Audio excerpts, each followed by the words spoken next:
আমার মুসলমান ধনী ভাইদের কি হয়েছে জানি না। এরা মানে কি বলবো, প্রতিবেশী একজন মানুষ, একজন মুসলিম ভাই খেয়ে না খেয়ে থাকতেছে, তার কোনো খোঁজখবর কিন্তু নিচ্ছে না।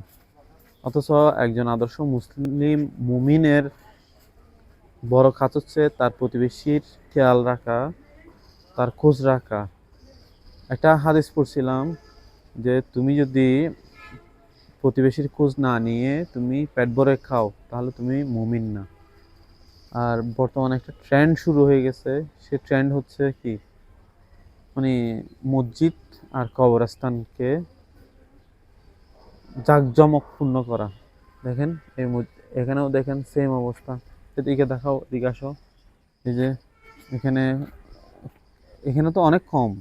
আমি এমন এমন জায়গায় গেছি, কবরস্থানগুলোকে মানে কি খুব আলো লাইটিং টাইটিং দিয়ে একদম অন্যরকম একটা অবস্থা করে ফেলছে।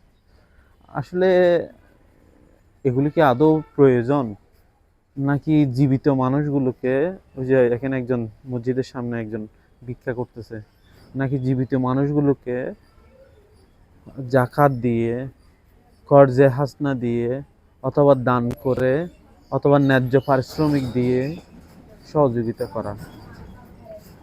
আমি জানি না আমাদের ধনী মুসলমানদের মাথায় কি চলে, তারা কি চায়, নাকি শুধু তাদের কাছে টাকা আছে, জ্ঞান নাই।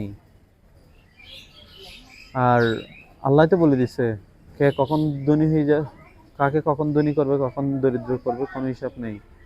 একবার চিন্তা করুন, আপনি ধনী আছেন আজকে, কালকে যদি আপনি দরিদ্র হয়ে যান, আপনার আশেপাশের ধনী ব্যক্তিরা যদি আপনাকে সহযোগিতা না করে, তখন আপনার কেমন লাগবে?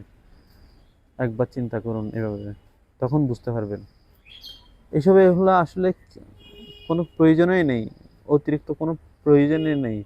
হ্যাঁ, কবরস্থান একটা পবিত্র জায়গা, সম্মান জায়গা, হালকা একটা বেড়া দেওয়া থাকতে পারে, কিন্তু অনেক জায়গায় দেখি লাইটিং টাইটিং করে একদম অতিরিক্ত।